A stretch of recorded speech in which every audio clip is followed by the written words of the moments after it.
That's what I heard.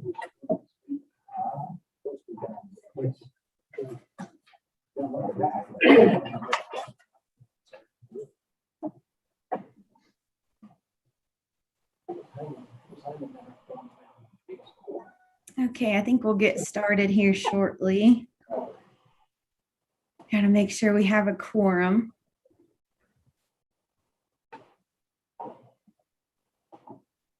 And Pam, did I give you everything you need?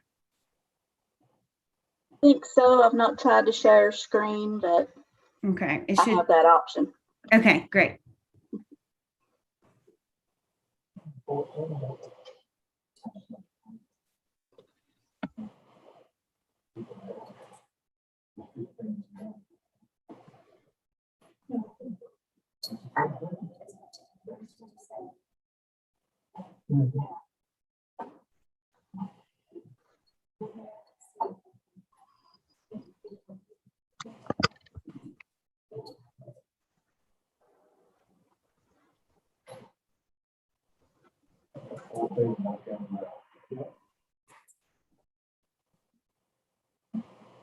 Just I think she's calling back in or something. She's trying to. Vice Chairman McNeil, how many are you counting?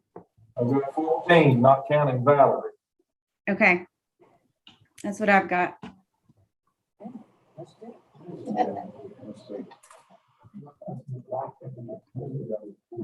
Do you want Takes 27 minutes.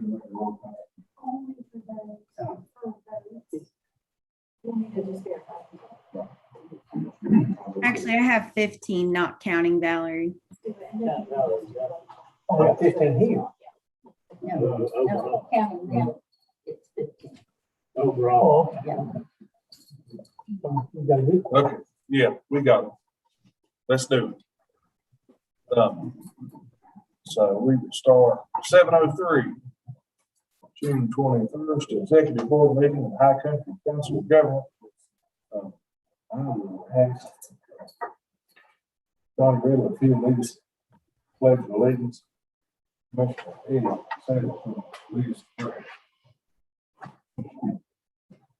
You want to take it? All right, I pledge allegiance to the flag of the United States of America and to the republic for which it stands, one nation, under God, indivisible, with liberty and justice for all.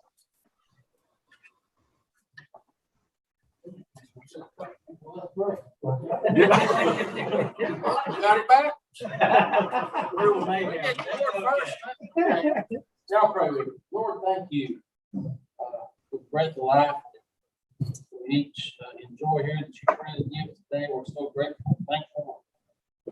Mercy, Lord, for the Son, the price that was paid. We ask you to be with us tonight, to be with each person that's here and the ones that are online, God. We will commit business and do it the way it's pleasing to you.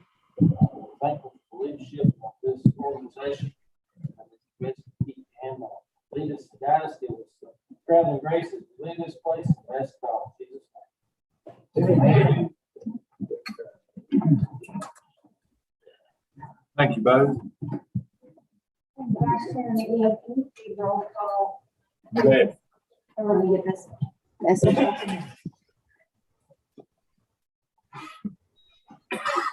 Tell me when you're ready. Okay. And I can't hear very well.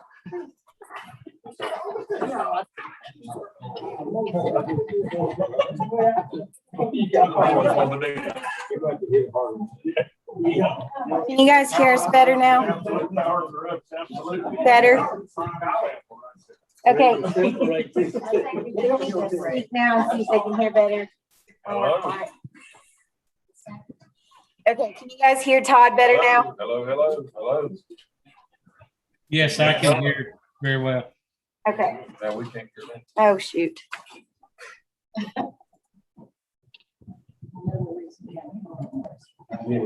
Okay, try one more time. Hello, hello. Keith, can you give us a test? Yes, I can hear him. That's more better. Can you guys hear me? Yes, yes, all right. Victoria, you ready for that? roll Yeah, call? yep. Let me give you time to get back to your desk. You don't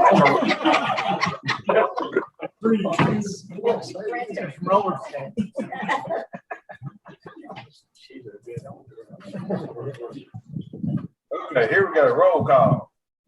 Dennis Allen. Present. Jim Blevins. Present. Granny Branch. Here. Wes Brenninger. Rocky Buchanan. Teresa Coletta. Larry Fontaine. Vern Grindstead. Tom Hartman. Here. Valerie James. She ain't made it yet. We're gonna check in with her. Robert Johnson. Here. Gunther Yokel. Mark Johnston. Brenda Lowry. Here. Doug Mathis. I see. Well, it's all. I think we lost Doug, but Valerie is coming on. Teresa's on. Yeah, and it says Teresa's here, so let's see. Teresa, can you hear us?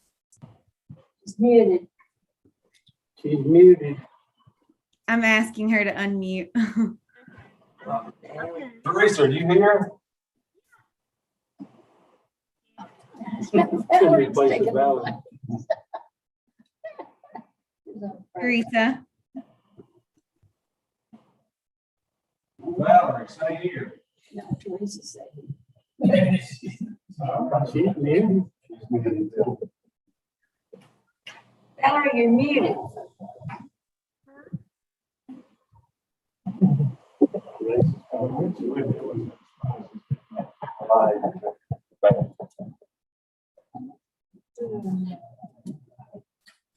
Hold the space bar. We see you.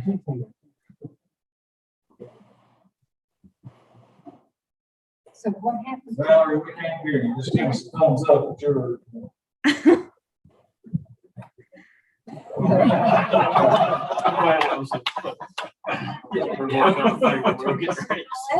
Yeah, she counts. Okay, I think I'm unmuted. I have a screaming grandchild here. I'm sorry. Ah, okay, there we are. Did Doug drop off? Okay, Doug, yeah, I think he's gone. I'm here. Kelly Malang. Bill Osborne.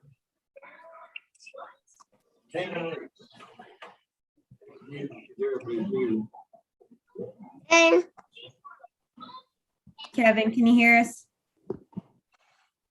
Oh, yes, I'm here. Sorry. Thank you. Kevin. Johnny Riddle. Here. Paul Robinson Jr. Eddie Settle. Andrew Suits. Larry Turnbow. Charles Biden. Here. Joel Whitley. Eddie Yarber. Victoria, are you satisfied that we have a quorum? I'm counting 14 with Teresa, even though we haven't heard her speak. But she unmuted herself at one point, so I think she's here. All right, let's go for it.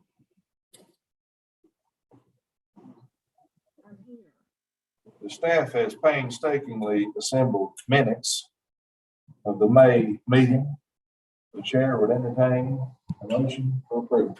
So moved. Second. Any discussion, questions, comments, concerns about the minutes? All those in the room in favor say aye. Aye. Any opposed? Valerie?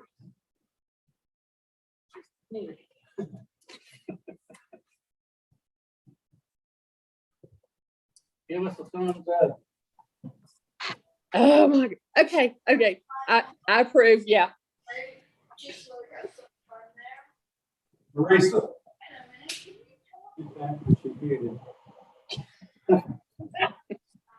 Teresa, you're muted.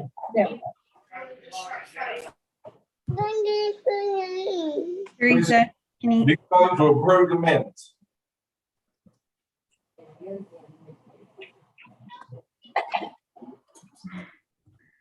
she unmuted, but I don't know if she's having technical issues or what. Teresa, I feel like I barely heard her. Kevin Reese.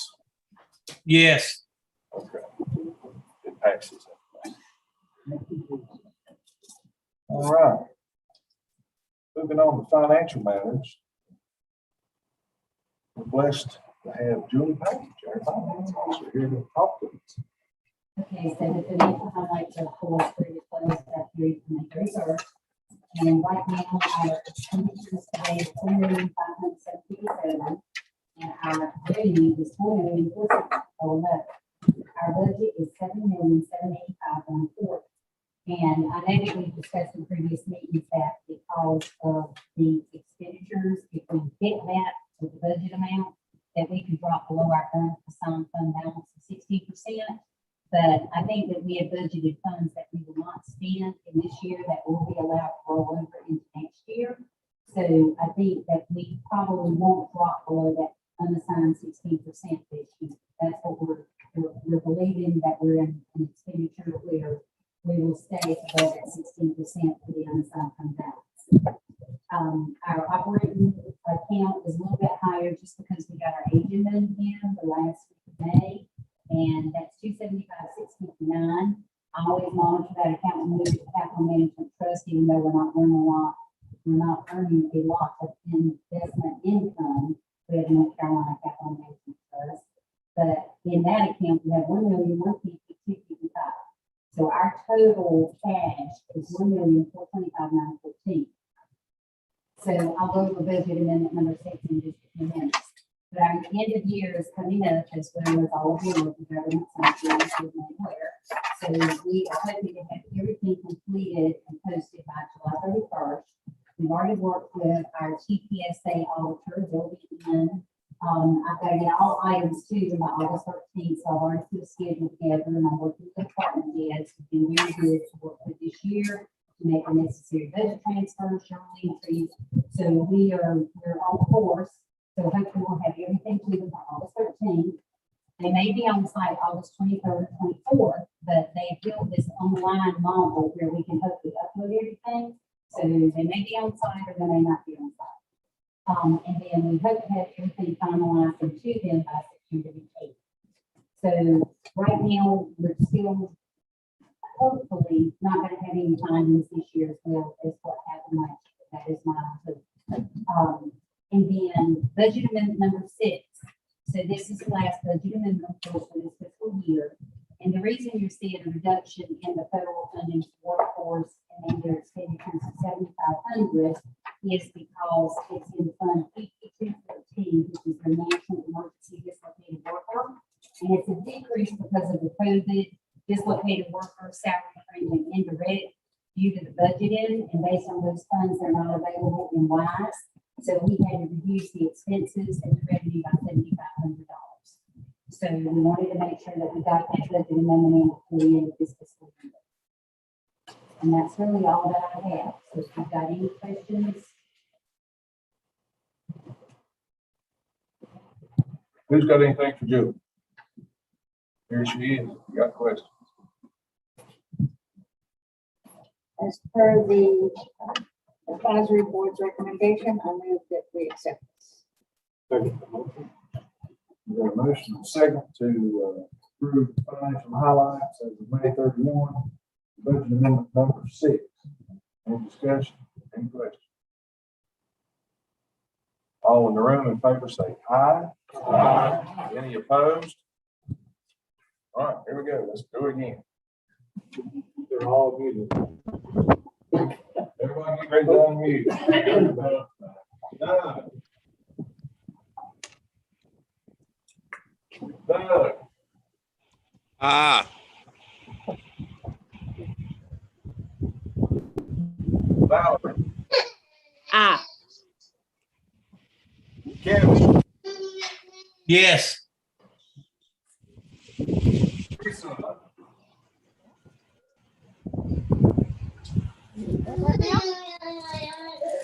Teresa. Teresa, unmute. I'd give up. Yeah, That is. I think she said yes. I did. Okay, thank you. And who seconded that? Chuck? I did. Okay, thank you. All right. I give up. Working now.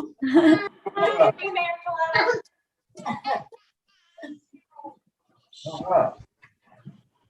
Moving along, next, fiscal year 21-22 budget resolution approval. Julie Williams, Executive Director. Great, good evening, everybody. Well, first I will check before you, have we had any public comments to date? No. So I will just kind of refresh everybody's memory, since it's been a month or two since we've kind of talked some of the particulars of our public hearing last month. So I'll go over the highlights and y'all let me know if there's any questions, concerns, or particulars that y'all want me to go over. The proposed fiscal year 22 budget is a total of $7.16 million. That's primarily federal funds at roughly $6.5 million, just under 100,000 in state revenue. By department, the area agency on aging's budget is just over $3 million. The workforce development budget is just under $3 million. The planning and development department, $824,000. The general fund, which houses, kind of various revenues, which are largely then redistributed for a local match, is, I think, roughly $237,000 total. The lease renewal is another source of revenue that is put into the general fund at $23,000. We're in year 2, so we're at $1,900 a month for revenue there. Also in the budget proposed is a 2.5% cost of living increase. And then lastly, the phase 2 of the planned 3-year phase-in matching increase is in the budget at roughly an additional total cost for the region of $41,000. So those are really the highlights that I'm happy. Currently there are no ARP funds in the budget, that we are anticipating ARP funds at least for the aging department. We just don't know what they will be until maybe the fall. So it's subject to change later when we know more, but these are our known revenues. Okay, we've been through the budget and made it to death. Does anybody have anything else on the budget? The fiscal year 2021 budget resolution approval. We've already had our public hearing. We've checked all the boxes and jumped through all the hoops at this time. Okay, we'll make a motion to approve the 5/21/22 budget. Second. A motion second. Any further discussion? Hearts and minds clear. Everybody in the room, in favor, say aye. Aye. Any opposed?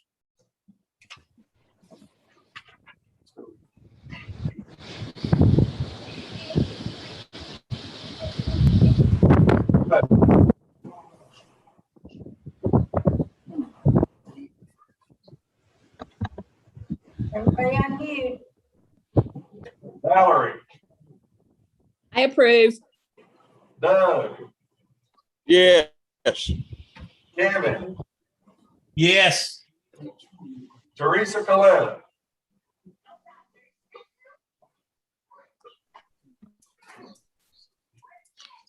Yes, yes, yes.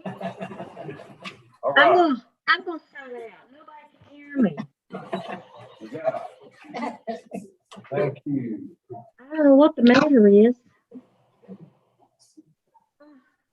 All right. Next, we're excited to have Pam and Jessica with an NC Works Career Center update. Ladies, the floor is yours.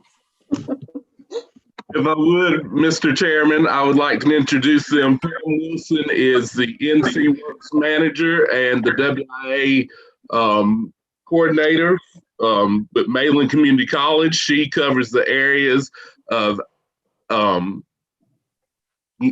Avery, Mitchell, and Yancey counties. She's been a long time expert in the workforce development field, so we are very blessed to have her in the High Country region. Pam and her team have been greatly a great asset and instrumental. And usually you guys hear from me, but I've jumped at the chance when Julie Wiggins said, you know, do you think you're the people in the field where all the magic happens and they really connect with the participants in our business and all that? So tonight you guys don't get to hear from me a lot. So I'm going to turn it over to my experts in the field. Pam, the floor is yours. Good evening, everyone. Are you able to see my screen? Is the screen sharing working? Thank you for giving me a few minutes to talk about what we've got going on in Avery, Mitchell, and Yancey. I'll try to be brief because I certainly want to give Jessica adequate time to talk about the remainder of the region. First, I wanted just to quickly give you an overview of what we do in the NC Works Centers. So if there's some of you that is not as familiar with it, basically in a nutshell, what we do in NC Works is whatever services or whatever it takes to get people employed at their level, at their needs. So some of the things we do is provide job search assistance, which includes helping people fill out those job applications and doing it correctly. We do resumes with people. We go through interviewing skills and just do a lot of workshops, one-on-one or in groups on basic job preparation. For the folks that need a little more intensive level services in order to obtain employment, that some of the things we do for them are career assessments to help them figure out what they would like to do. We do coaching and we help them develop an employment plan so they can see it on paper step by step and they can realize that it is achievable just one step at a time. We also have scholarships for training for those that need to upgrade their skills. We do paid internships, which we continue to grow that program, and it has been so successful because there's not any better learning than placing, especially the young people, on those jobs and having them get those skills and mentor with those employers and see what really is available in our communities for them. We also do on-the-job training, which we reimburse employers up to 50% of a person's wage while they're training them. And that's an incentive for them to hire somebody that may not have all the skills that they're looking for. We have some emergency support services when things get in the way, cars break down, that type of thing that would keep people from getting to their jobs. We help them with that. And then once they're through training and through everything that we can give them, we do follow up. We will talk to them periodically, even up to a year, to make sure that they're retained and growing on that employment. And then we also have employer services, of course, where we do job listings, we do recruitment for employers, and have hiring events. Next, I'll just tell you a little bit about some of the projects that we're working on and that will be coming up. We've done a number of hiring events for our businesses. One example of that is with PRC. They're growing vastly and need a large number of employees. So we've been working with them to develop a hiring plan and how they could get those employees. And that may even include one of our staff going to their facilities and helping with application processing and other things like on-the-job training. We've engaged in our public schools. This has been a tough year for us, like everybody else, especially for the schools. Normally there, we would be doing a lot of hands-on stuff, which is what you see in the pictures here, where we're having advanced manufacturing days, where we're bringing in students, career fairs on site. But this year we had to do some virtual things with the students. And one thing was just to prepare those seniors to either, if they're not going on to school, preparing them and letting them know what services are available to help them gain employment right here. We've also been developing a number of virtual job preparation workshops. Resume has probably been one of the biggest, and that was all brand new for us when COVID came. So, you know, we're glad to say that that's an addition to our services that we will continue to do. And then even though we don't do unemployment claims in the local offices anymore, I thought you might be interested in seeing just a little bit of data on that. Our rates, Avery County's at 3.5. This is as of April because that's the newest data. Mitchell County is at 4.8.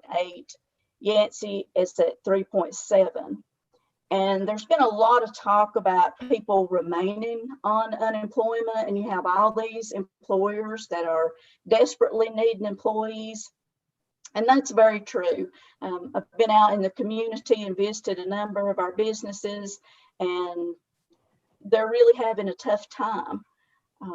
Everything from finding employees to retaining them. We've got employers that are even letting their employees set their shifts, like at Rose's and Dollar General, and there, you know, they're trying anything just to keep those folks. But just so you would see the continued claims as of April, in Avery County, there were 129 people total still drawing. In Mitchell, it was 153. And in Yancey, 116.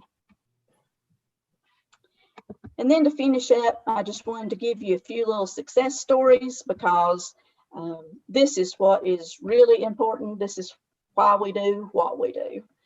I want you to meet Alyssa here. When Alyssa came to us, she was in the foster care system.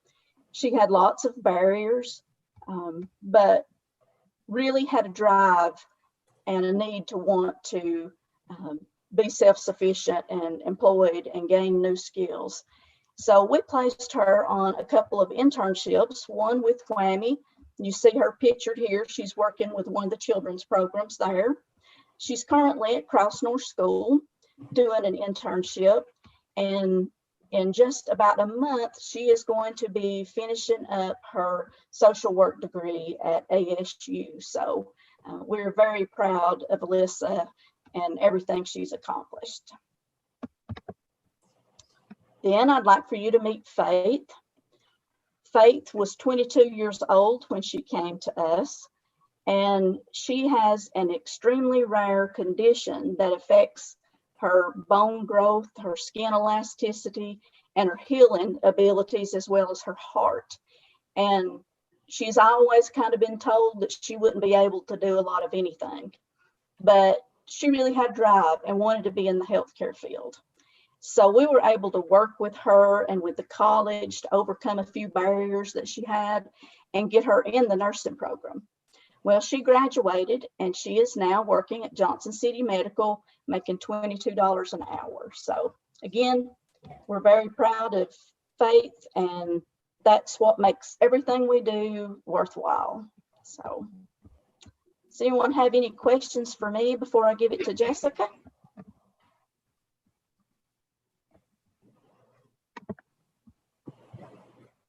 All right. I'm Jessica, so I cover the other part of the region.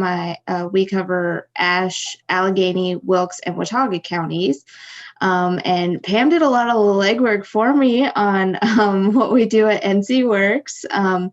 We have similar projects that we're working on, really trying to focus on getting out into the community and into the schools. And so we're trying to be a little creative in how we're doing that. We're scheduling some pop-up events, hopefully that we can get started soon on those. And then we're also we just finished up 3 articles in Go Blue Ridge and also on the WATA radio station where we promoted NC Works and the services that we offer there, which was a new endeavor, at least for me. But that was a fun project that we got to work on to try to reach out to as many people as we can.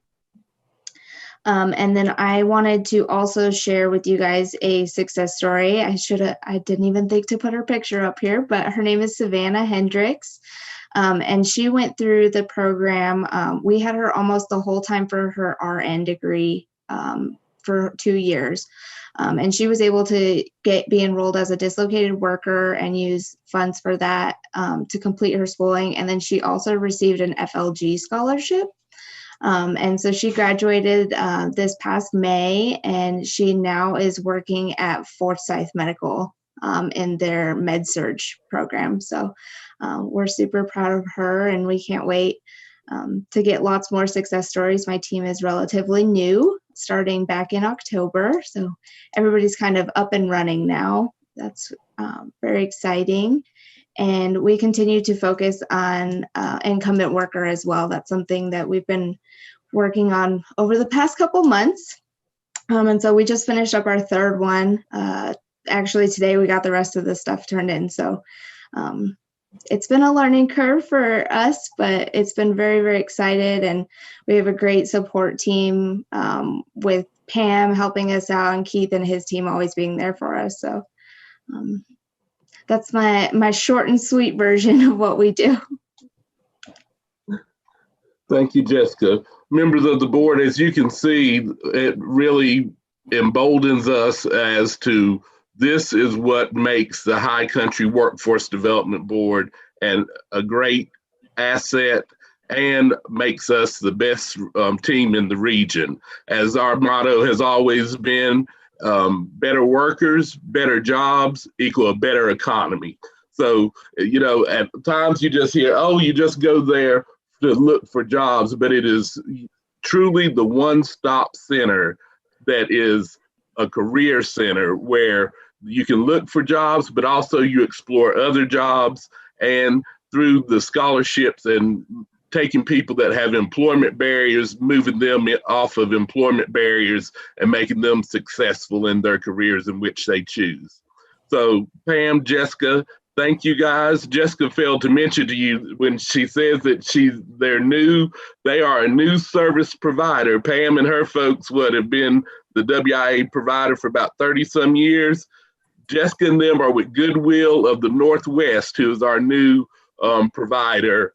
And they are off to a good start, and they have not let anything hinder them. So they are, both teams are just achieving and excelling and making successful things happen.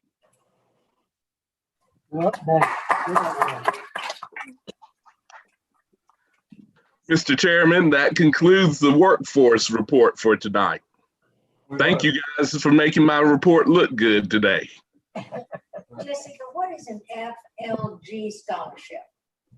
Yeah, so that's the Finish Line grant. And so we actually work with 2 providers. So we work with Caldwell Community College in Watauga and Wilkes Community College in Wilkesboro. And so if the student is over 50% completed in their program and they have an emergency that comes up, we have special funding that we can help them, so to speak, reach that finish line with those barriers not being in the way so they can complete their program. That's wonderful. Yes, it's a great program. Thank you all. It's also part of the governor's NC Job Ready program, the statewide initiatives that collaborate with community colleges. Thanks, guys, for being with us. Thank you. Thank you. Ew. Moving on, next we have a report from the advisory committee and executive director, Jim Riggins. Hello again. So really just kind of a couple of updates. The exciting news is you all can save the date for Friday, September 10th for the banquet at Little Ridge. So we have secured the space, and everything is kind of a go to move forward with the banquet this year. And after taking the last year off, and we'll be excited to get back together. A couple things that we talked about in the advisory committee, which is not going to really come as a shock, is that costs have increased.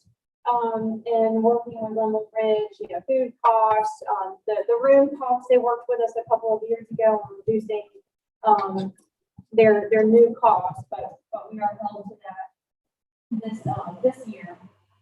So the total cost of the banquet had gone up such that we discussed increasing the ticket price. It has been at $40 since I think 2015, and really, the cost per head, depending on the calculation, which kind of has some drafts. These are from Little Ridge with their estimates of what would make the banquet comparable as it has been in years past. Really, 90, even upwards of $100 per person, the actual cost. So the proposal is to increase the ticket price to $50 and then have sponsors again at levels of $1,000, $2,000, and $3,000 to further help offset the cost of the banquet. So any questions or concerns about that or details about the members of this? Where will it be? Little Ridge. I don't know. Where's that? Avery County, past Evershield, between Evershield and Glenville, I guess. Would you say? Right across the road from Grandfather Golf and Country Club. You can almost reach out and touch the top of Grandfather. Yeah, you're looking right over on the bridge at Grandfather Mountain. Even if y'all know where it is, you got a GPS. You got a GPS, but that ain't going in. That's not know where it is. You don't have one in the phone. And you don't want to get around. We're not over the best phone in this side. Come over there. Peaceful over here. I'm gonna back up. Over there.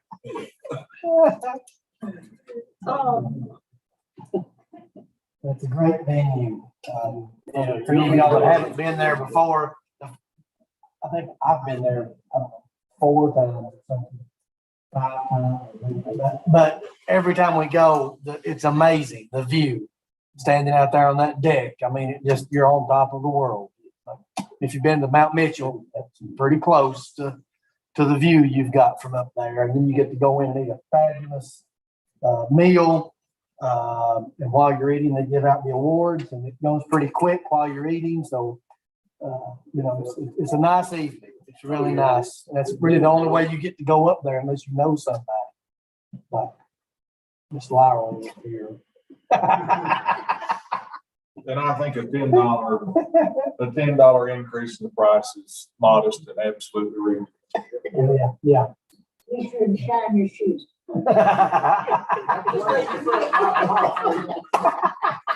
Yeah, boy.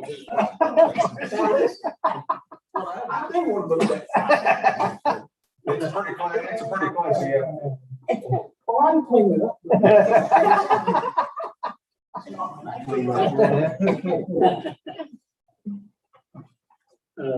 Great, okay, so any further questions, concerns about our big annual awards event? So we made a motion to up the It would. per. Go ahead, Yeah, I'll make that motion that we up the price to $50 per head. For the banquet. I'll second. Everybody in the room in favor say aye. Aye. Any opposed?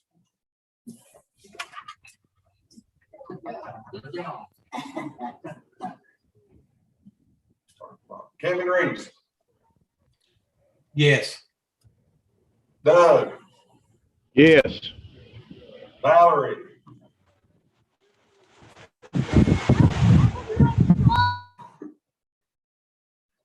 She's tough. I think she said yes. I swear. I think I'm unmuted. I got you. Yeah, I'm good with that. Jeez. Yeah, Teresa Coletta,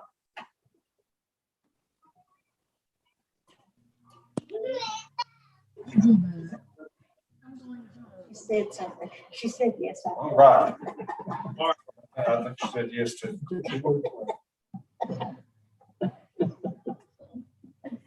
Thank you, guys. I'll kind of kick us off on the last update, then I'll turn it over. We had the legislative day that we talked about for really the COG Association, the first week of June. I believe it was June 2nd. And Commissioner McNeil is our forum delegate, and Commissioner Aldridge as our alternate for the COG Association's elected official arm, which is called the forum. And I went to Raleigh and made advocacy visits with the High Country Legislative Agenda, COG Association's legislative agenda, which largely are very similar and complementary. And we were able to have meetings with 6 of our 8 state elected officials. We stopped by a 7th and weren't able to secure the 8th, but we felt like it was a full day. And we did cover a lot of ground. I felt like the meetings were productive. And that being said, I'll turn it over to the other details that you guys want to And share. Ray, picking, we didn't catch up in person. I spent the majority of the trip to Raleigh on the phone with him. So he got his ear full of everything we would hit him with in his office anyway. So I would count that. We didn't make, we weren't able to get up with Sarah Stevens. But she's in House leadership, and one of the busiest people in Raleigh. So, but yeah, it was good. We drove our message home, and I've always been a big supporter of going to Raleigh and being face to face. And the squeaky wheel gets the grease, on situations, like we encountered, challenges we had. And I think it speaks volumes when we put forth the effort to go and to be there face to face. It's a lot more effective than a letter or an email or a phone call. And really got to spend the day in the Capitol with 2 common hillbillies. And we made a pretty good team, I think. Dennis might want to jump in. Unique to say the least, but no, we were talking a couple of things that the representatives that we met, I was impressed by their awareness and their knowledge of the issues that we brought up.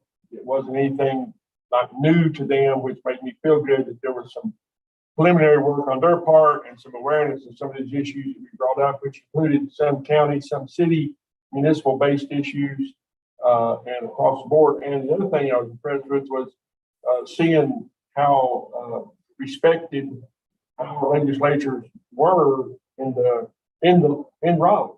How some of the positions they hold, and they were. And I did mention down there that we started talking about some issues, and hurricanes come up. So it did. Well, I may have gotten a little bit hillbilly-ish there, and I said, frankly, my dear, that don't concern me. I told y'all, didn't I? But no, I said that there is life west of I-77, and we get so tired of hearing everything is funds and all the, well, there was a hurricane. Well, good. I'm glad there was, because there's stuff going on up here too. But, so I think I agree with it. It's good to have that input, and they were very receptive and respectful of the issues that we brought up. And as much as it is possible to have representation in the legislature, I think we've got good. Yeah. We do. We've got some new couple of freshman House members, maybe 3 for this region, but we've also got some veteran folks down there with a lot of juice in Raleigh, so it was good. And The other thing that I came away from, as we drove out of Raleigh on the 6th lane, and it absolutely poured rain.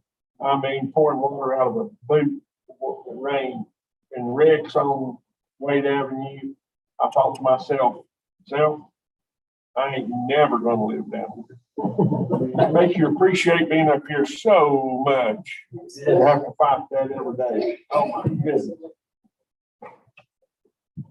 But it's good that we have people that will do. Yeah. And It ain't me. that's right, but I mean, they evidently seem to like it. Yeah. It's good we got them there.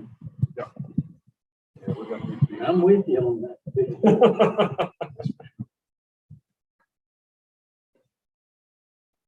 Suits, do you have your hand up? No. Oh, I thought you had your hand up. One second. You know, Is it? You just scratch. You got anything else on The last thing I'll mention that? is. Did me and Dennis, did we embarrass you? No, I really enjoyed it. As I told the advisory committee, I enjoyed those visits too. I like being face to face and being able to talk about the issues that are important. And as they mentioned, both our counties and our towns, sometimes in both. And I really enjoy getting here firsthand and just being a follow along the conversation, the particulars that come up that you guys deal with on a day-to-day basis. So that was one of the highlights personally for me, getting to hear that and be a part of that in the room. So I really enjoyed it. You really did learn the difference between being mired up and marred up. I learned a lot. If you're mired up, you might get out. If you're marred up, you're there for somebody. Yeah, Julie learned a lot. Her vocabulary grew by leaps and bounds. You know. Pull out my notes. Yeah. You'll never go again. Dennis, it's like 2 different people. Look, my daughter went to East Carolina, and she said she learned real quick. If you're east of Raleigh, it's water. If you're west of Raleigh, it's water.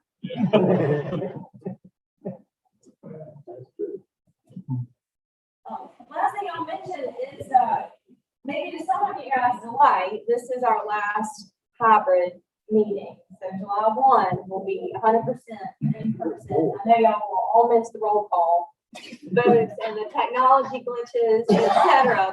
But this is our last hybrid meeting. Thank you. Sure, Victoria will be taking the bed. I know she will.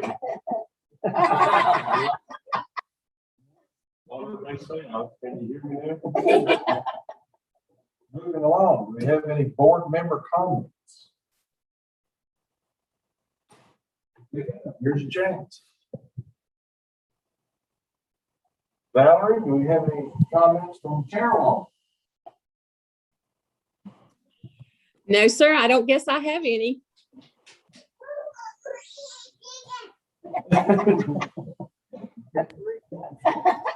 Well, Shirley, you got something to say? Are you sitting on your cooler?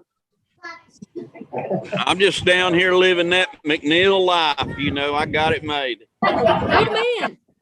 Is Doug at the beach too? I see him sitting next to the boat. I would say, looked like he was around a deck or something there. Which beach are you at, Doug?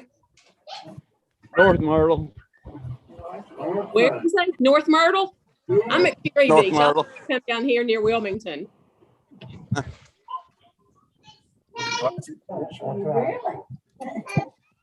All right. I'll take a moment to read this card. High Country Council of Government members and staff, thank you so much for Peace Lily. You gave me an honor of my mom's passing. I really appreciate it so much. Please continue to remember me and my family in your prayers as we adjust to the empty spot in their lives. I'm at peace knowing that she is in a much better place where she's no longer suffering or in pain. I pray that God will bless each and every one of you. Thank you again for your thoughtfulness and friendship.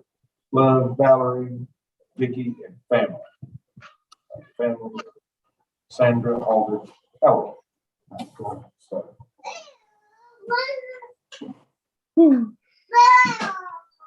Mr. Chairman, I would like to say, Vice Chairman, I would like to say it was good to hear the reports, good positive reports that we heard tonight from the workforce. That was good, and I appreciate them doing their jobs that they do for us and our surrounding community. Thank you. Any other business? Anybody? Public comment. Phil's here. It looks like he's got something on his mind.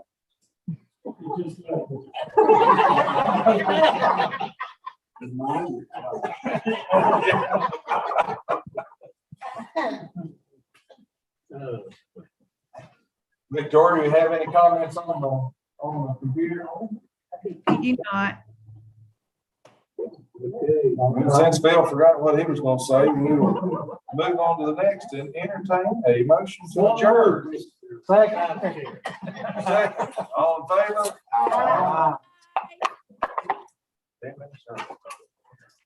Good meeting, Vice Chairman. Yes, it was. You did good, Todd. Thank you for filling in. Thank you for the honor and privilege. Like many Y'all have persons. a safe trip home and a good evening. And I'll see